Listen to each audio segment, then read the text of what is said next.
All right. It is January 31st, although I actually think it might technically be February 1st now because I've been awake so long. I actually took a 4 hour nap after work, so sort of still January. But the reason I say that is because this will be the official completion of the first month of the Following the Plan and the Charles Stanley Life Principles Daily Bible. So that's where we read a little of the Old Testament, some Psalms, some Proverbs, some New Testament every single day. And by the end of the year, we'll have made it through the entire Bible, but we made it through a month.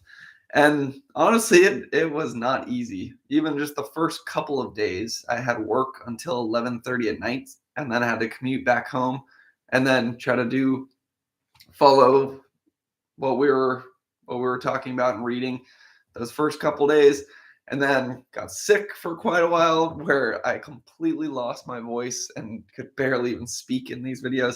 As you could tell, still maybe a little bit sick. But we made it through the first month. And as God always uses our struggles to strengthen us and make us more reliant on Him, that's ultimately where our strength comes from. This month will prepare us well for the months ahead because I'm sure some of the obstacles have not stopped, and there will be plenty more on the way. But enough of me rambling. Let's get into the Word of God. We're reading in Exodus 11 and 12, and a lot of what we've been talking about recently has been leading up to this moment that we're going to talk about tonight, which is the final plague and the exodus of the Hebrews out of Egypt. So we look at Exodus 11. Starts off with the Lord said to Moses, one plague more I will bring upon the Pharaoh and upon Egypt. So this is the 10th one. The various plagues, we could just do a quick recap. First plague, water turned to blood. Second plague was frogs. So water turned to blood shows that God is stronger than Israel's water god or god of the Nile. Frogs shows that he's stronger than their fertility god. And then third plague was gnats. That's where the Egyptian magicians weren't able to duplicate that one. And they said, hey, this is the finger of God, showing that God is in control, that it's God who's making this happen, and that it's real. They can't duplicate it. He's stronger than their Egyptian gods. The fourth plague, flies. Fifth plague, Egyptian livestock die. Notice it says Egyptian livestock die. Throughout some of these plagues, God clearly makes a distinction between the Egyptians and the Israelites and who the plague gets. This is something that we also see in the last plague. Seventh plague was hail. This one, he actually doesn't just save the Hebrews here, or at least says it's going to take down the livestock and all that you have in the field into safe shelter. For every man and beast that is in the field and is not brought home will die when the hail falls on them.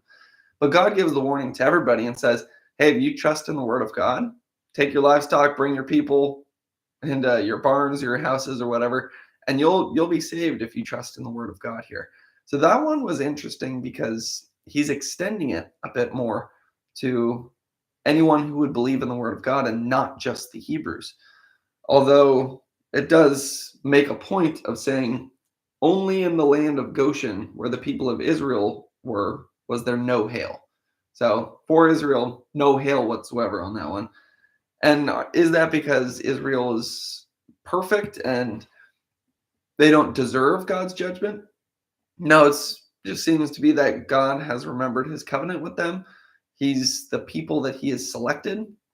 And it doesn't, like a lot of the people throughout the Old Testament, who are clearly flawed, it doesn't seem that there's any specific reason why he chooses them.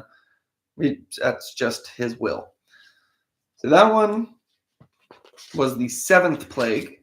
The eighth plague is locusts. Ninth plague was darkness. So on this one, God really hammers home the point that he is the only God.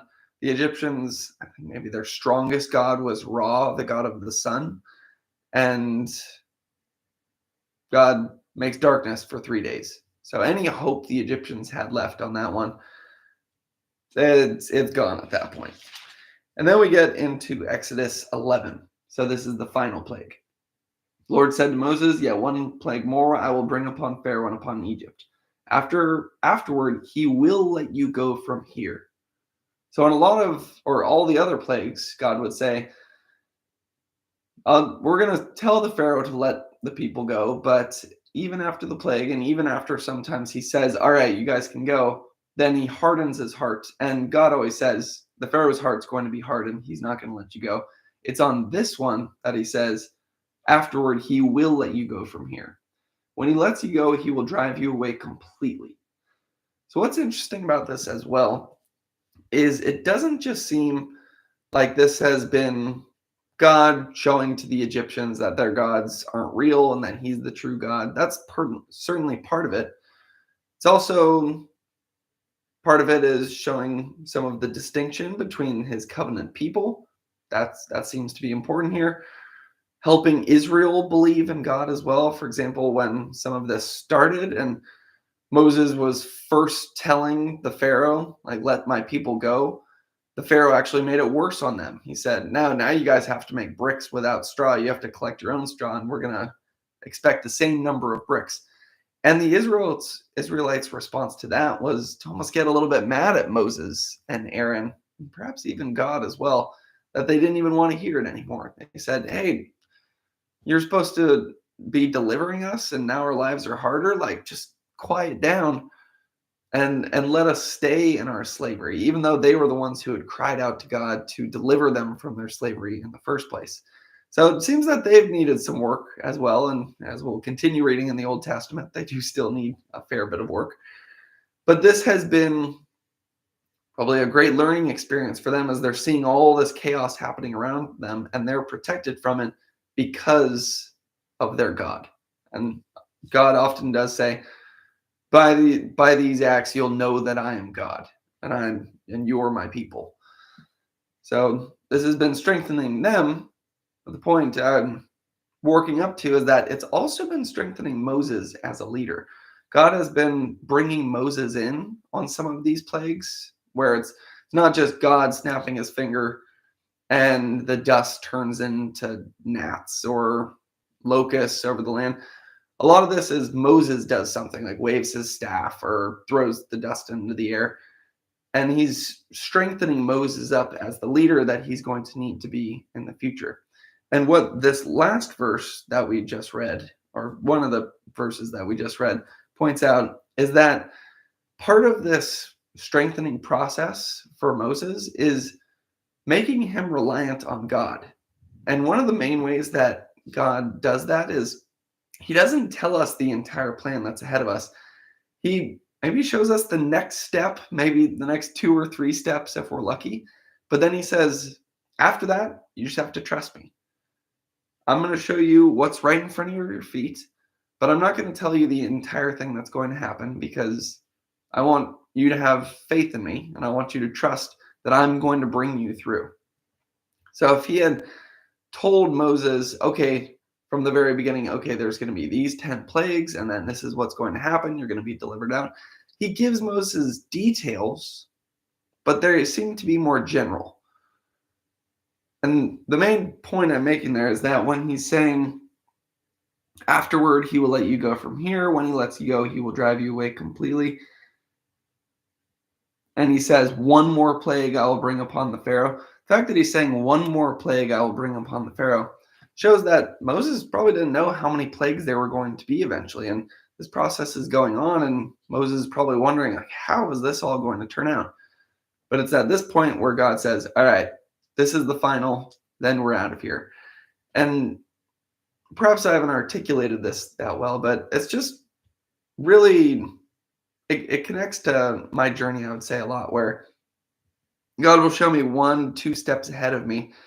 And then every once in a while, there's some moment of, you could say, revelation where the plan becomes final and he says, this is what you're supposed to be doing. So there's that trusting process.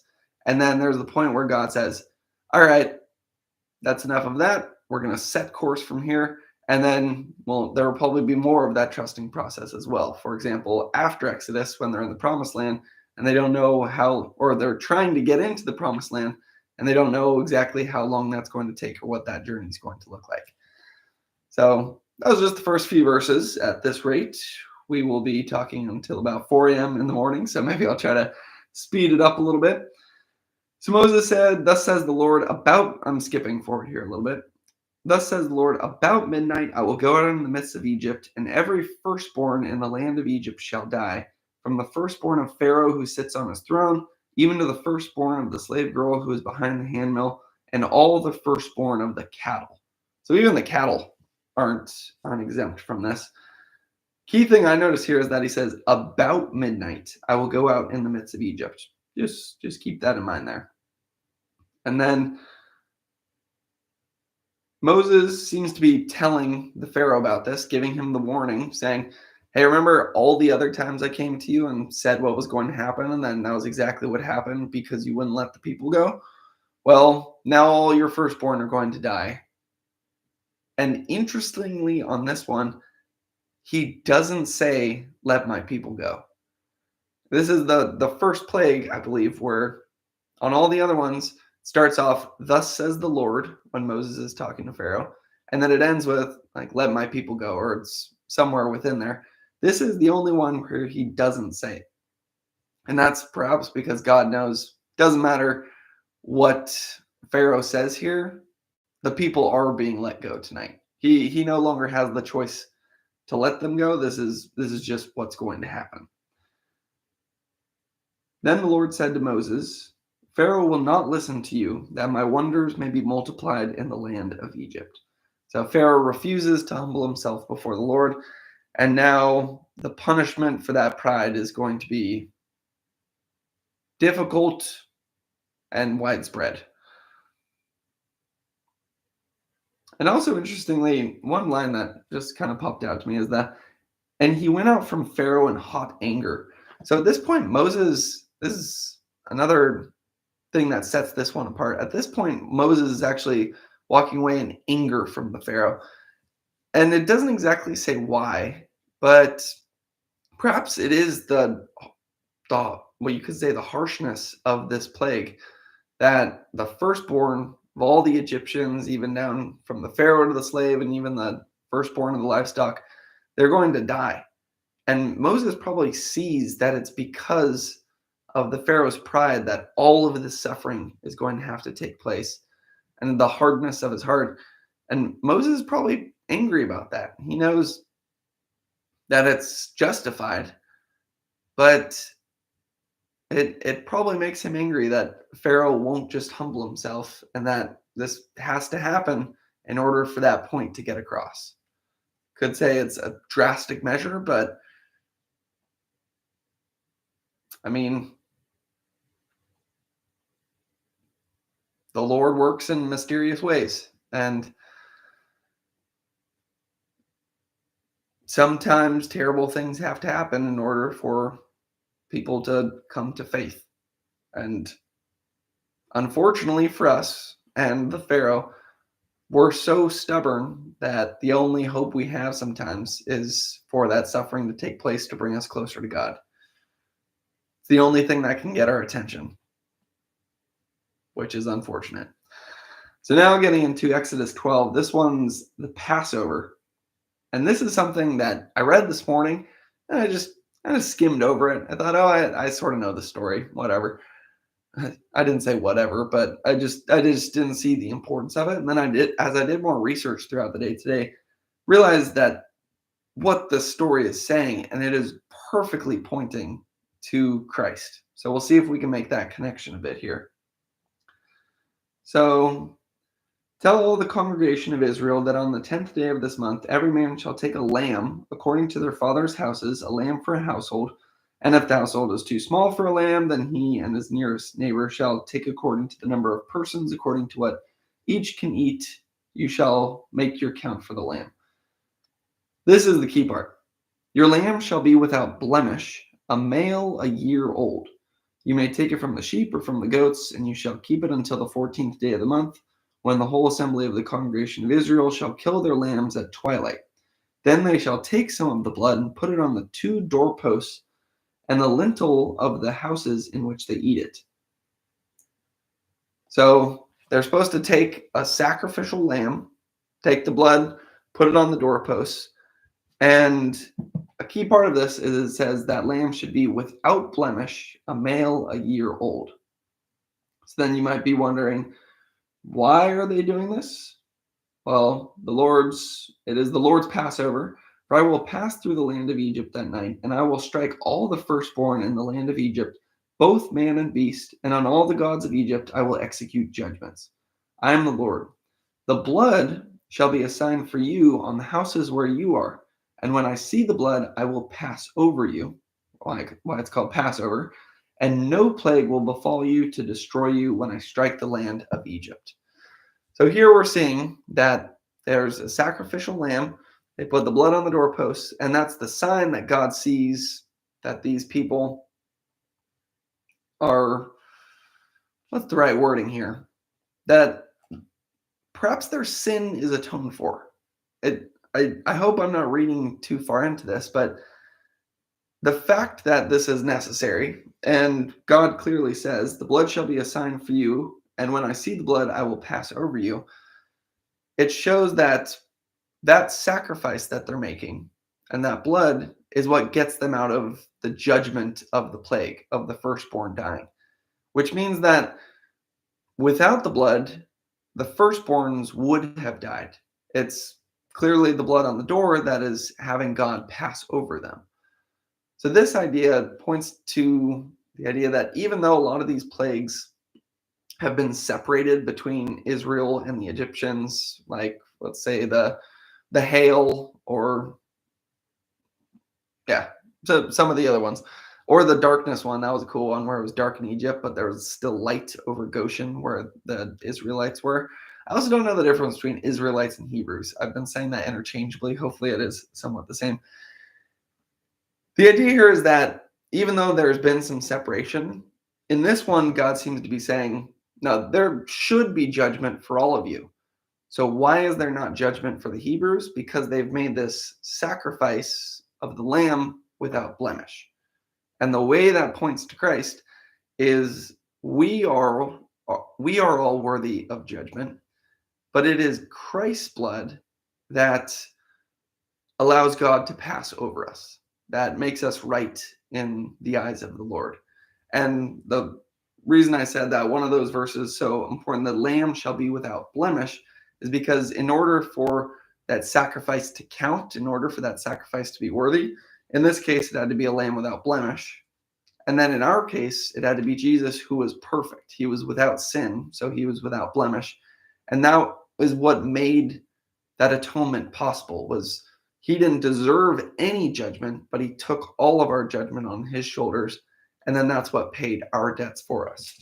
And in 1 Peter 18, it kind of drives this point home. He says, knowing that you were ransomed from the futile ways inherited from your forefathers, not with perishable things such as silver or gold, but with the precious blood of Christ, like that of a lamb without blemish or spot.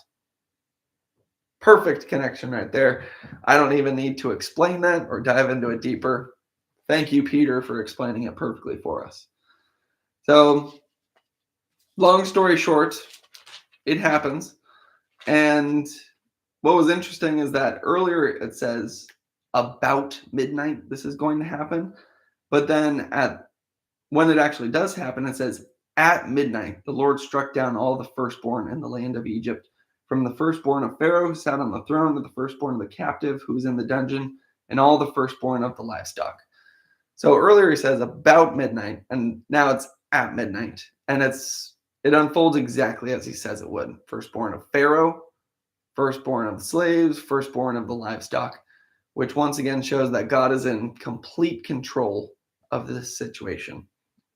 And I just like that about midnight to at midnight to just drive that point home that God's completely in control of this situation. And how that might connect, because at this point you might be wondering, this is pretty harsh. Like all these people are dying. What is the point of this? But it's part of the Exodus. It's how God brings his chosen people out of slavery. And in a way, it's how it works for us as well. Where I know in my case, there's a lot of bad things that had to happen, and it was kind of suffering that led me to the point where I was ready for to rely on God, to believe in God, to trust in God, to give my life over to Jesus, which was like putting that blood on the doorway. And that was where I was freed from the slavery of sin, just like the Egyptians are being, or the Hebrews are being freed from slavery to the Egyptians. So it all kind of ties together here, but in my process as well, God was in control the entire time. At times it seemed like it was complete chaos, but He was in my suffering, He was guiding me back to Him. And while it was very difficult, I'm glad that He did at this point and at every point in the future. It's the hindsight's 2020. When you're going through it, doesn't seem it seems like, why is this happening to me? And then once you're saved, you realize, oh, that was an important step in the process of leading me to Christ. So then the Egyptians were urgent with people to send them out in the land in haste, for they said, we shall all be dead. So they say, these plagues just keep getting worse. They keep escalating. Get out of here. And then as the Egyptians are going out, they asked the Egyptians for silver and gold jewelry for clothing, and the Lord had given the people favor in the sight of the Egyptians, so that they let them have what they asked. Thus they plundered the Egyptians. Remember, it was through Joseph that a lot of the wealth accumulated in Egypt, because he interpreted Pharaoh's dreams correctly, and then they stored up a lot of the food. So then when the famine came, people had no food outside of Egypt. They were trading their livestock, their land, even themselves for food. So he turned them into the most powerful monopoly of all time, the most powerful nation. And then in this case, God has shown, there's a verse that we read recently where God literally says, the reason this is happening is so I can show my power through you, by taking a powerful nation and showing that the most powerful man, the Pharaoh, in the most powerful nation cannot negotiate with me. For example, at some points, Pharaoh would say, okay, you can go out and worship, but you can't bring your livestock with you, trying to act like he's still in control or has any chips on the table here. And the Lord says, no, this is going to happen my way. You have no say in what's going on here. However, Pharaoh could have let them go earlier. And it seems like if he had let them go earlier, it might have been that they only went and worshiped the Lord for a few days. It seems like and this is one of those things where I haven't researched it too much, so take what I'm about to say with a grain of salt. But it seems like a lot of times in the past, Moses seemed to be just asking for them to go out for a few days to worship the Lord. So then the question popped up in my head, are they lying to the Pharaoh? Are they going to go out for a few days and then make a run for it?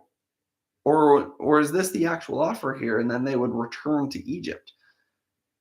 And it's a little bit hard to say, but the best interpretation I've heard is that God knows that Pharaoh's heart is hardened, so he's not even going to let them go out for a few days. But by giving that small offer that it's only a few days, and the Pharaoh declines that, it just shows how hardened his heart was. And it shows that there's no way he would have said yes to an even more extreme offer, which is them just leaving completely. Long story short, though, the people of Israel journeyed from Ramses to Succoth, about 600,000 men on foot, besides women and children, which means that it might have been around 2 million. So keep in mind, when Joseph and his family first came down here, it was 70 people, and now there's 2 million. So maybe points out why the Pharaoh was a little worried that they were going to become too strong and could be a threat to his power, that they might join his enemies. There's 2 million of them at this point. And that actually points us back to the beginning of this, where Pharaoh, because he's worried about them, he becomes much more harsh in making them slaves and the work that they have to do. But he also says that the firstborn of their family needs to die. And it's like the firstborn males, and that's why Moses ends up in the house of the Pharaoh. I believe it's the daughter of the Pharaoh, because his mom has to put him in a basket because the Egyptians want to kill the firstborns of the Israelites. So it's interesting how it comes full circle to where the Pharaoh is trying to kill the firstborn of the Israelites, and what actually ends up happening is all the firstborn of all of the Egyptians and even their livestock are now dead. So if you're in that camp of thinking, oh, God's way too harsh here, I mean, it is actually sort of just a reversal of what Pharaoh was doing to the Israelites. And you might say, yeah, but he should have just done it to Pharaoh. But Pharaoh is the representative of his people. And that does seem to be a theme throughout the Bible, that Adam's a representative and that sin passes on to us. And then Jesus is a representative and then that righteousness passes on to us. So who do you want? If you have to have a representative, who do you want it to be? Pharaoh with false gods, Adam with sin, or Jesus with where God looks at us with perfect righteousness? Another interesting verse right here. After it says the 600,000 men on foot besides women and children, it says a mixed multitude also went up with them, and very much livestock, both flocks and herds. So that mixed multitude might point to the fact that God is not just here to save Israel, but it's open to the Gentiles as well. It seems like his first priority is Israel, as it seems like it's Jesus' first priority as well. For example, when the Canaanite woman asks him to heal maybe her daughter, I forget exactly who it was.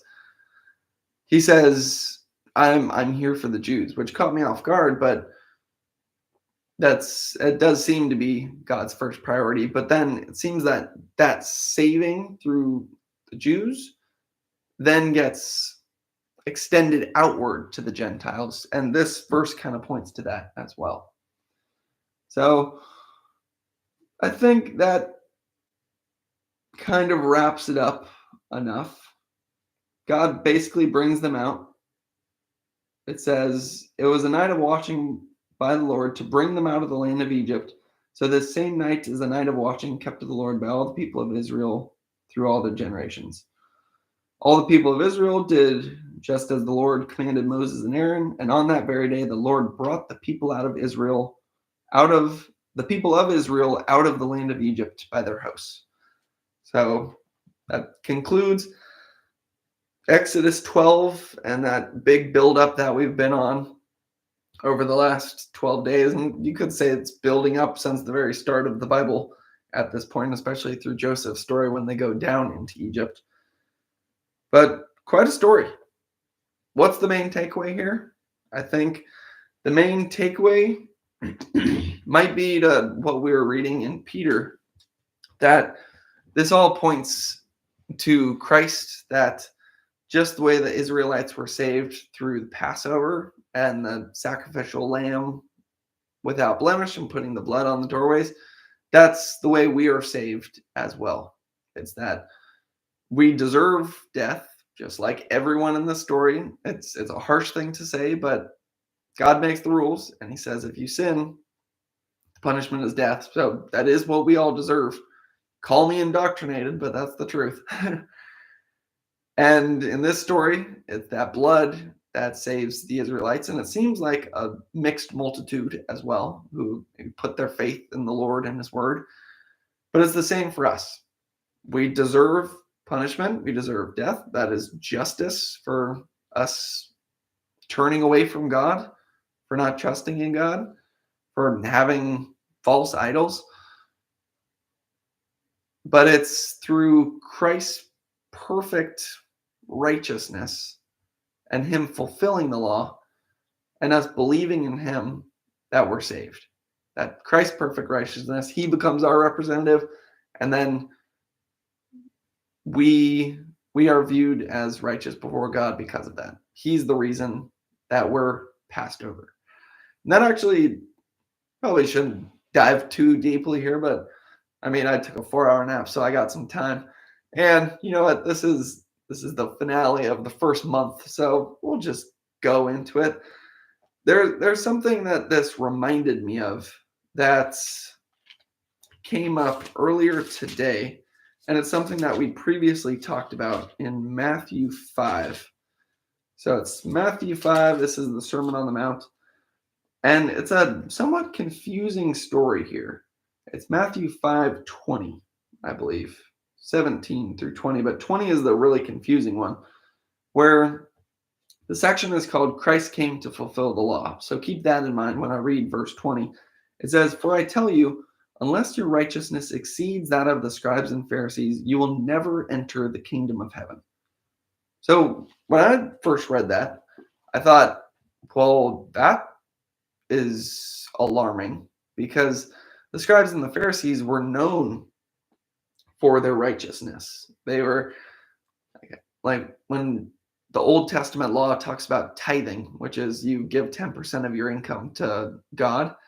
They were so serious about it that if they found some piece of wheat or something that they were going to eat, they would take 10% of that and donate that to the church just to make sure that they followed the law perfectly. And here, Jesus is saying, "For I tell you, unless your righteousness exceeds that of the scribes and Pharisees, you will never enter the kingdom of heaven." So we would have to exceed that kind of righteousness in order to get into the kingdom of heaven. And the reason we'd have to exceed it is because, well, as externally, it looks like the scribes and Pharisees are following the law perfectly. Internally, they weren't following the heart of the law. They thought it was all about following the rules and these external actions, but they weren't actually embodying what the law was telling, which is loving God with all your heart and loving your neighbor as well. So that's one of the reasons we'd have to exceed them. But the overall idea there is that we'd have to be perfect. So when you read, "Unless your righteousness exceeds that of the scribes and Pharisees, you will never enter the kingdom of heaven," that should ring alarm bells that, oh, I'm not going into the kingdom of heaven. But if you look up into verse 17, "Do not think that I have come to abolish the law of the prophets. I have not come to abolish them, but to fulfill them." So this is what ties together with this Passover story. It's that the only one who perhaps exceeded the righteousness of the scribes and the Pharisees, the only one who followed the law perfectly, who fulfilled the law, was Jesus. So that is why he is that lamb without blemish. And then there's many verses, especially in Romans, but I believe also in Galatians and Philippians, where it says that it's through our faith that Christ's righteousness, because he fulfilled the law, is counted towards us. So that was just a little bit of a tangent there, but saw some of that connection. So we are now 32 minutes in. That's usually when we're usually wrapping these up, but we're just getting through the Old Testament at this point. That's all right. I got nowhere to be. 4-hour naps. Let's go. So Psalm 18, 1 through 12. And I love the way this one starts out. It says, "I will love you, O Lord, my strength. The Lord is my rock and my fortress and my deliverer. My God, my strength, in whom I will trust. My shield and the horn of my salvation, my stronghold. I will call upon the Lord who is worthy to be praised, so I shall be saved from my enemies." And I could stop there because that is just amazing, but I like the next few verses as well. "The pangs of death surrounded me, and the floods of ungodliness made me afraid. The sorrows of Sheol surrounded me. The snares of death confronted me. In my distress, I called upon the Lord and cried out to my God. He heard my voice from his temple, and my cry came before him, even to his ears." And it does keep going, but I think we'll focus on this portion for the psalm. What really comes to mind here is what it's saying. "I love you, Lord. You're my strength. You're my rock. You're my fortress. You're my deliverer. You're my strength in whom I will trust. You're my salvation, my stronghold. You're worthy to praise. I should be saved from my enemies." It's continually just driving that point home that God is the ground we should stand on. God is our strength, that we call upon the name of the Lord when we're in trouble. It goes on to say, "Pangs of death surrounded me, sorrows of Sheol, snares of death confronted me." And then it's, "In my distress, I called upon the Lord, cried out to my God. He heard my voice from his temple. My cry came before him, even to his ears. And that's where God comes to the rescue. That's where he becomes our strength, our rock, our fortress, our deliverer. And that's why we should trust in him.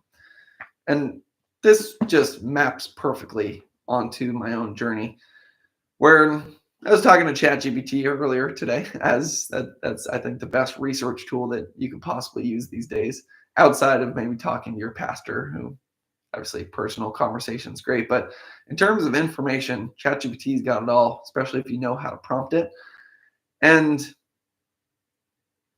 we were talking about a similar idea that this psalm is putting forward, and it's the idea that reliance on God is our strength.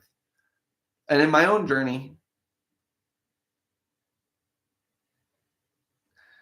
the the way we got on this topic, I'm trying to remember the exact conversation, but it was talking about a lot of the Old Testament people who ended up having a calling from God had to go through some pretty hard, even some of the New Testament people as well, actually almost all of them, had to go through some hard time of preparation, preparing them for their role. For example, just in the Exodus story, we've seen at one point Moses, I mean, I think he spent 40 years being somewhat prepared. And then even in the Exodus story, you could say he's called at this point, but it's even still preparing him by God bringing him in to some of these different plagues that he's doing and turning him into a leader. The idea there, God puts us through suffering in order to prepare us for the calling at hand. So then I was thinking, okay, what was the way that God prepared me? And the way that God prepared me was putting me through intense suffering and struggle for a solid decade. Could even, yeah, you could say a decade. You could perhaps extend that to 11 years, but we won't get into that. And during that time, I was entirely focused and reliant on myself. I was diving into all the philosophy I could find, trying to think if I just learn these ideas and apply them to myself, then I can find peace, that I can become perfect, that I can make it out of this, that I can, yeah, find peace and be perfect. That's kind of what I was going for. Going into self-improvement, individual betterment, all of that self-help literature and speakers and gurus, whatever you want to call them. And throughout that entire decade, I just kept getting more and more exhausted internally. Struggle would come up. I would try to fight my way through it. I would get through it, but I would end up more broken than before, weaker than before. And it just was getting worse and worse for a solid decade. And it was because I was relying on myself. And it was only when I reached the point where I basically gave up. I said, I'm not one to quit. That's why I pushed this for a decade, which is almost, I wouldn't say that me not quitting in that case was a good thing.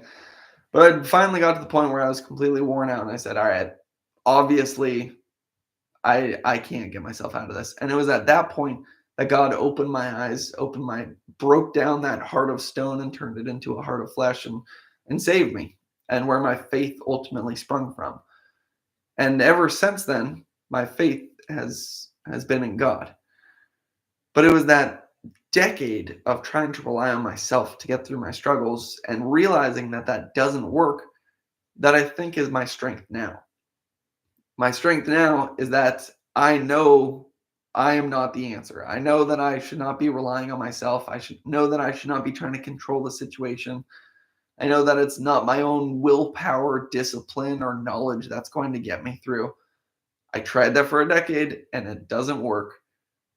What does is turning back to God, relying on Him. Just as the psalm was saying, He's our strength, He's our fortress, He's our deliverer.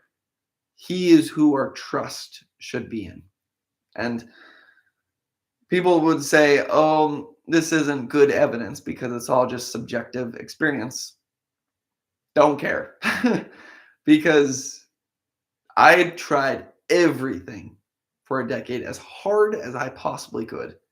And it did not work. And I think a decade of my life in pure chaos and turmoil, being at war with myself, is enough. I don't need to entertain those thoughts anymore, that there is any answer outside of God and Jesus Christ.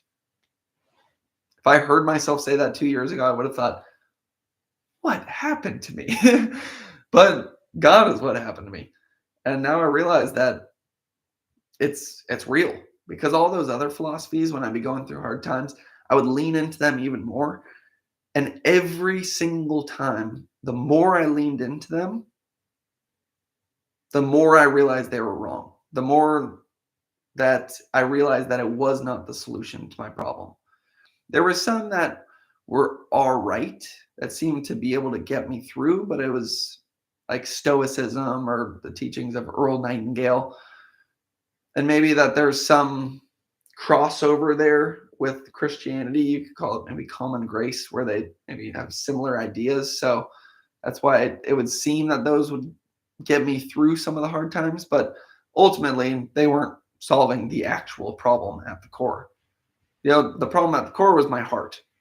It actually had nothing to do with my thoughts, my feelings, my emotions, my behaviors, especially those behaviors that I was trying to change. But then once I had eliminated a lot of my bad habits, then it became more about the thoughts that I was trying to change. And no matter how often I eliminated a bad habit, the next one would just pop up. No matter how often I got rid of some bad thoughts through like cognitive behavioral therapy or something, then the next one would just pop up. And the reason for that is because it was the core that was the problem. That was the core that was leading to those bad fruits. So what actually needed to change was my heart. And you can't change that. Only God can. And it changed immediately during that moment where I was saved, and God showed me his love, his holiness, his power, his guidance, and the fact that I should trust him, that he's been there the entire time guiding me back to him.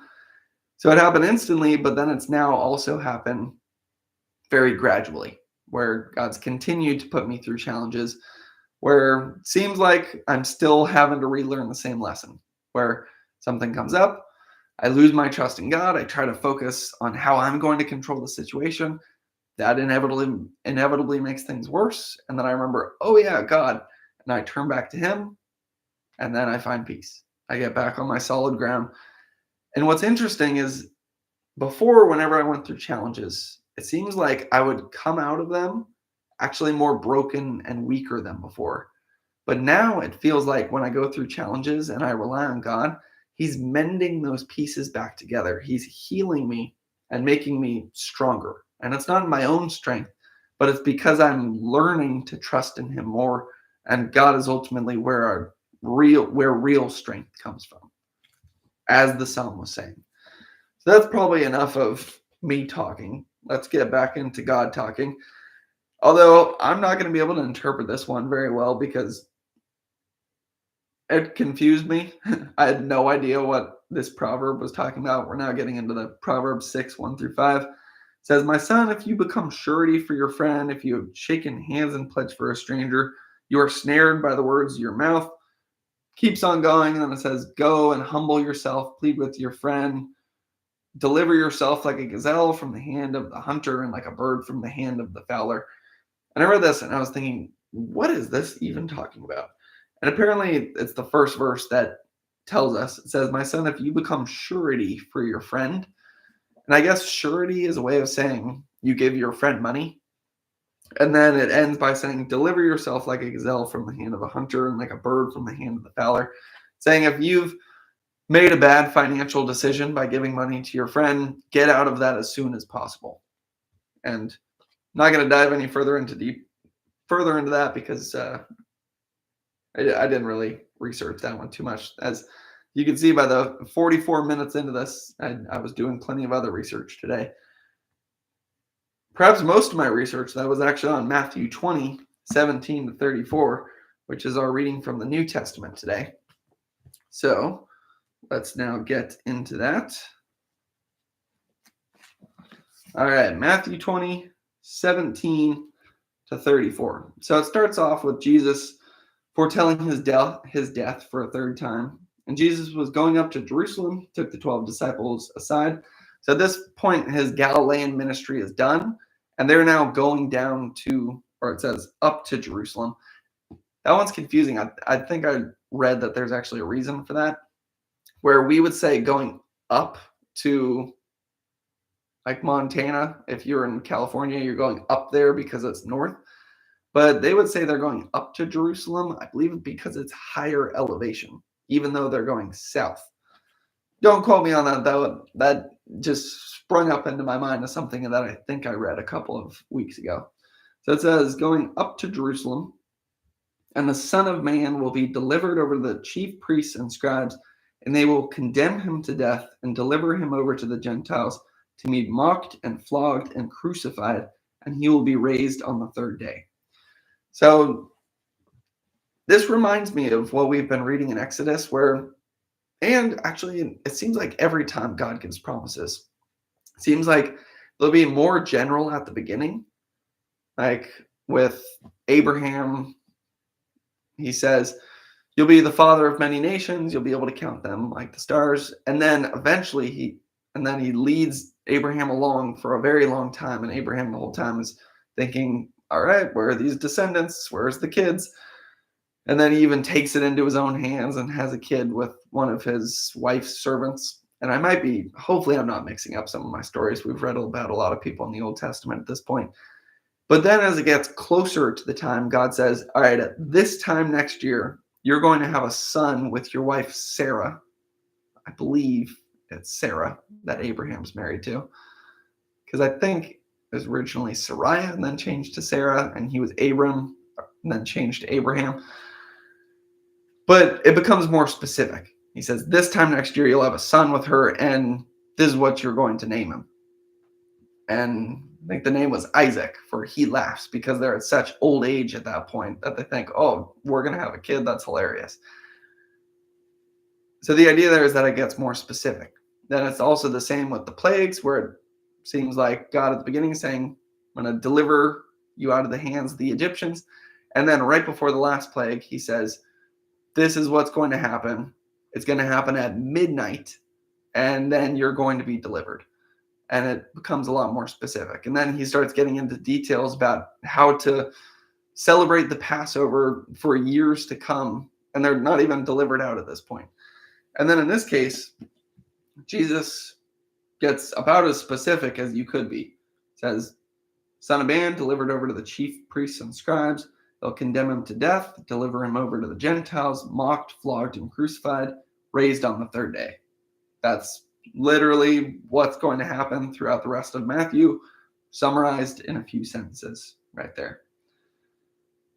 I think this is the first time as well he mentions the mocked, flogged, and crucified. And that ties in, I think, very well to the next story. And I think there's a reason Matthew puts those right next to each other. And I believe in one of the other Gospels, the story we're about to read next happens actually right before the crucifixion.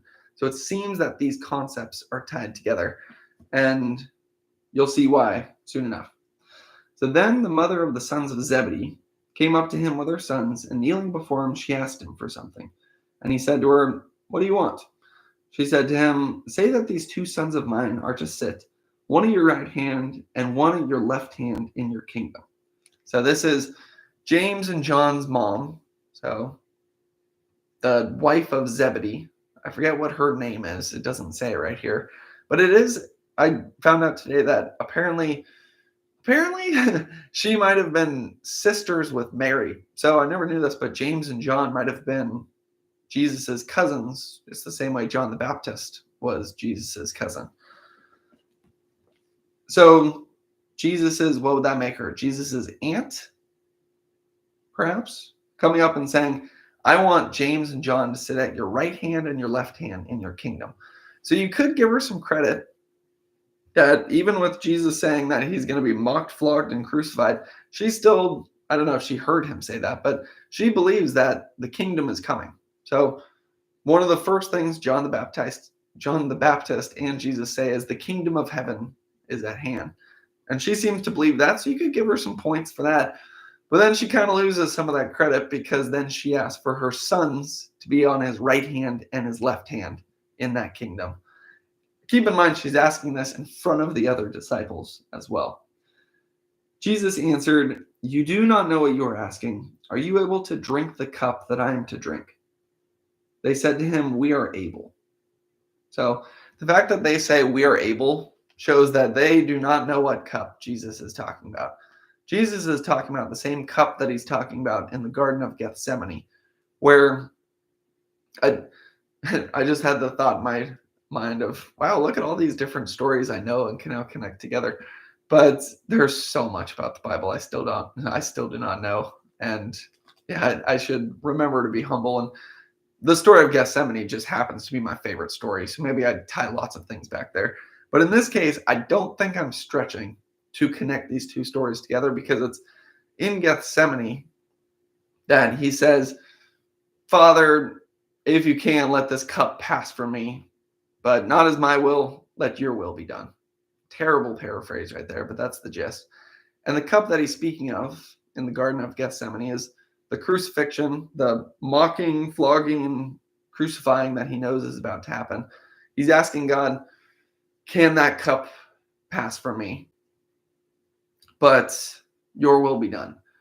And you might think, okay, well, when they say we are able, they're actually kind of right, because a lot of the disciples did end up having horrific deaths. I believe Peter was crucified upside down because he didn't think he should die in the same way as Jesus. But in that aspect, maybe mocking, flogging, and crucifixion, you could say, seems like they're drinking from that exact same cup. So how come Jesus says, "Are you able to drink the cup that I am to drink?" Almost in a way implying that they aren't. And that's because they aren't drinking the part of the cup that is the hardest part of the cup to drink. And that's the atonement for sins. Jesus wasn't just crucified. He took the entire wrath of God that we all deserved. And that burden that we feel when we sin and we have guilt, and luckily it's taken away when we repent and turn to God, but he would have felt the entire weight of the world's guilt and sin on his shoulders. And then he would have felt the wrath of God coming down on him. And perhaps that separation from God as well that we feel when we sin. And that separation might have been the most painful part for Jesus. And that's why in Gethsemane, he's sweating blood as he's praying God for this not to happen, because he knows how terrible that's going to be. Much worse than just the physical things that are going to happen to him. So they say, "We are able." And then he said to him, "You will drink my cup, but to sit at my right hand and at my left is not mine to grant, but it is for those for whom it has been prepared by my Father." So he does say, you will drink my cup. Obviously not the atonement part, which is the worst part, but they are going to share in that suffering. But then he goes on to say, but it's not my call for you to sit on my right and left hand. That's part of God's plan. And that also points back to Gethsemane, where he says, "Not my will, but your will." So it shows that although Jesus is God, he's still obeying the will of his Father. And it's God the Father's plans that unfold. And all of us, including Jesus, are to surrender to those plans so that the will of the Father can be done. And part of the will is who's going to be on Jesus' right and left hand. And when the 10 heard it, they were indignant at the two brothers. So you got the disciples around them as the James and John, and not even them asking, although I think in maybe another one they ask him directly, but in this one their mom asks, "Hey, can you give my sons more power than these other 10 guys?" So they're thinking, what? Especially probably Peter. Peter's probably thinking, "I'm the rock, I'm the foundation, I'm the leader of this group. You just try to jump past me with your mom?" And one other thing that I forgot to mention is that when Jesus says, "You will drink my cup, but to sit at my right hand," the "you" there is plural. So he's not talking to the mom still. He's now referring to James and John. And he might even be talking to all the disciples at this point, although it seems like he'd be directing this towards James and John. So they become indignant at the two brothers, but Jesus called them to him and said, "You know that the rulers of the Gentiles lord it over them." Interesting. This is something that just popped out to me. So they became indignant at the two brothers, but Jesus called them to him. So it seems that the two brothers are asking for more power in Jesus's kingdom. And then the other disciples are now mad at those two brothers because they feel like they're jumping over them. So by them getting mad, it actually shows that they're aimed at that position as well. So it shows that they don't understand what Jesus is about to explain either. Did not get that earlier, but it's the "but Jesus called them to him" that shows what happens before leads to what happens after that. But Jesus called them to him and said, "You know that the rulers of the Gentiles lord it over them, and their great ones exercise authority over them. It shall not be so among you. But whoever would be great among you must be your servant, and whoever would be first among you must be your slave. Even as the Son of Man came not to be served, but to serve, and to give his life as a ransom for many." So what he's saying there is the two brothers who originally asked, and now the 10 disciples who are mad because, hey, you can't jump over us for power. Jesus is saying, you're all wrong. You're thinking of this like the Gentiles think of it, that there's some king and then everyone serves them. So then if you're friends with the king, you're going to be part of who is getting served. And everyone jostle for a position around the king, because once the kingdom's established, who's ever closest to the king, oh, he's going to have all the benefits. And Jesus is saying, that's not the way this is going to work. That's not the cup that I'm drinking from and that you're going to drink from as well. How it works here is that it's not a king and everyone's serving him. Whoever is first is actually the one serving everybody else. And that service is most likely going to require a lot of sacrifice and suffering. So, you sure you want to ask for this cup? And he really drives it home. And he says, "It shall not be so among you," that Gentile way of thinking, king, everyone serving. "But whoever would be great among you must be your servant. And whoever would be first among you must be your slave. Even as the Son of Man came not to be served, but to serve, and to give his life as a ransom for many." So this a little bit reminds me of what I've been thinking about recently, especially with one of the previous stories that we read that had a similar idea of this, about the first will be last and the last will be first. Forget exactly what story that was. Oh, I think it was the laborers in the vineyard. But I won't go that far into the weeds and try to explain that whole story again. But what it reminds me of is that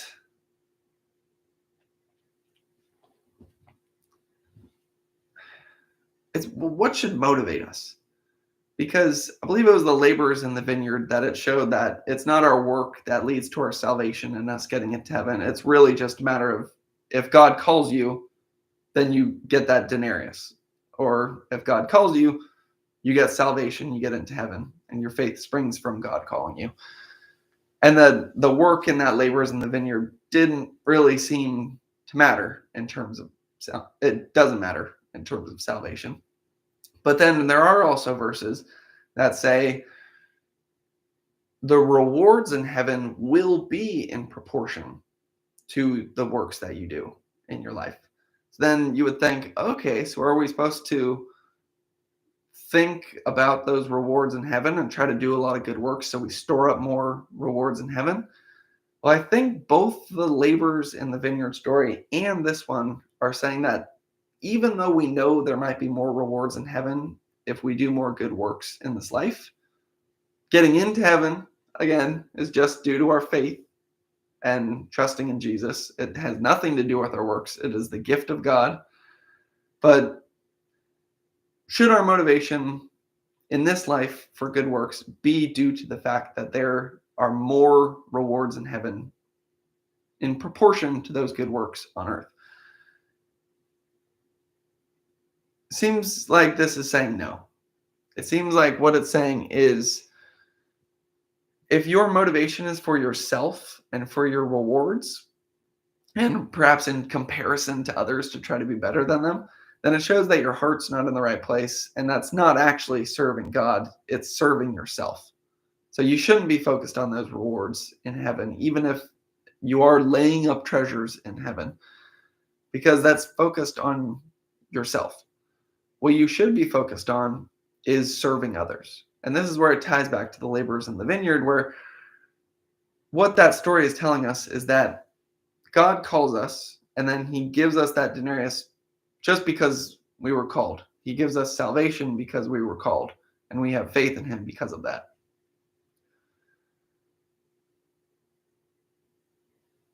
And it's out of that I think our motivation should spring. It's gratitude for that gift that we don't deserve that makes us want to share with others, give to others, not so that we can get more, but because we've been given everything that we could possibly ask for, salvation, and we didn't deserve it at all. So we should be completely grateful towards God, understand that we have salvation, so we have everything we need. So we don't need to be grasping and trying to get more. God's given us that. And if we seek first the kingdom of heaven, all these other things will be added to us. So it's serving God is what should drive us. And that seems to be more plainly shown in this story as well, where Jesus is saying, whoever would be first among you must be your slave, even as the Son of Man came not to be served, but to serve and to give his life as a ransom for many. So the clear part there is came not to be served, but to serve. And then that last verse sticks out to me as well, to give his life as a ransom for many. And that's what Jesus is calling us to do. That's the cup that we're asked to drink as a Christian, is to give up our life, give up our personal desires, give up the idols that we were chasing in the past, and say that, God's will be done. Whatever he's going to call me towards, that's what I'm going to do. It's most likely going to involve some suffering, some sacrifice, but Jesus paid my ransom with his life so that I could be right in the eyes of God. Now I am right in the eyes of God, and based on nothing that I did. And I'm grateful for that. And now my life belongs to God. And it's no longer I who live, but Christ who lives in me. So I want to just serve God as well as I can. His will be done. And not just serve God, but serve others as well. It's just shifting that whole paradigm that we're fed our entire lives about what we should be seeking: power, money, fame, control.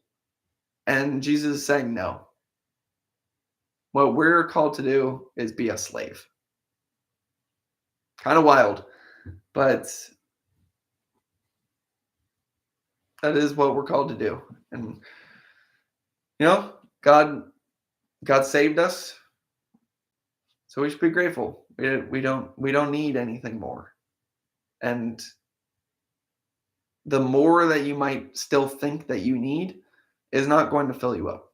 What ultimately fills you up is leaning more into trusting and relying on God and his love. And that's ultimately what fills you up and brings real fruit. The fruit that stems from a heart that's right with God, that's serving God, that's not looking for those rewards, even if they might be in heaven. That's not going to lead to the fruit and the rewards that we're actually talking about. It's true service in humility with a heart aimed towards God and his glory that leads to that fruit in this life and the next. Something I probably spent way too long trying to get that idea across, but it's because I'm still working through it, trying to understand it, because I have to unravel everything I've been told my entire life. And this is, and even the people who were closest to Jesus, and this is almost the end of his ministry, still didn't understand this. I'm surprised Jesus is so patient in the story. Although I think in other versions, he might get a little frustrated with them. But if it's hard for them, the people who are spending time with Jesus, physical Jesus, You know, it's a bit hard for us to wrap our minds around this as well, but that doesn't mean we shouldn't try. And the more time we spend with Jesus through prayer and the word, the more our heart will be transformed so that we can actually live out this idea. And we should also just pray for God to open our eyes to it, because ultimately it's not our own understanding that's going to figure this out. It's going to be revelation that God allows into our heart.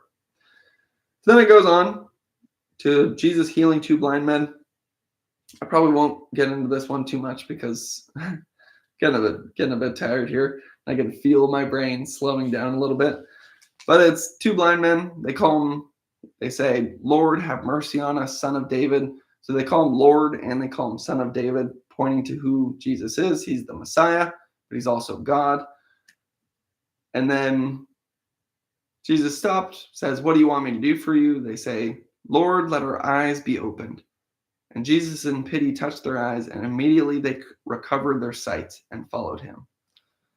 And that last verse is the last two verses are pretty powerful right there. Jesus, I sometimes am hesitant about making things too symbolic or viewing things too much as a metaphor, because, I mean, we know that this literally did happen. This is literal blind men calling out to Jesus saying, Lord, have mercy on us. Let our eyes be open. And then Jesus touched their eyes. Immediately they recovered their sight and followed him. So there's physical healing that takes place. But you could also view this spiritually. I mean, I can't help but see that line, Lord, let our eyes be opened. Have mercy on us. And Jesus immediately recovered their sight and followed them. It's pretty easy to view that one symbolically as well, where we cry out to God, Lord, have mercy on us. I've been trying for 10 years to do this on my own and I'm exhausted. I've run out of options. Please help. Let my eyes be opened. And then, boom, eyes opened. Oh, that's who God is. Actually, it's not oh, that's who God is. It is, if you get a glimpse of God and you understand his holiness, it crushes you. It just breaks you apart to your core. But then it's God who leads to that healing. And it starts off immediately, but then it also continues for the rest of our life. And so glad that it does, because it's really this journey with God, learning more about him, going through struggle, having him refine, heal, and strengthen. It's quite a journey, learning more about him as well. And the more I learn about him, the more I want to. I've been listening to a song recently. The more I praise you, the more I want to. I believe that's the line. And yeah, maybe that's what we're all called to do as we move forward. Spend more time in the Word. But I think some of the key ideas today, trusting that God is in control. This is maybe the main one. Understanding that we are not in control, that we should not rely on ourselves, but we should be relying on God. That's where our strength ultimately comes from. But then you could say, what is that strength for? Is it so that we can get into some position of power and get all these rewards and people serving us? Nope. That strength that we're getting through relying more on God, that's built up through our suffering and our trials, as we learn to trust in God and have more faith in him. Ultimately, that is so we can serve God and serve others better. So that's the goal. I want to serve God as well as I possibly can. Amen.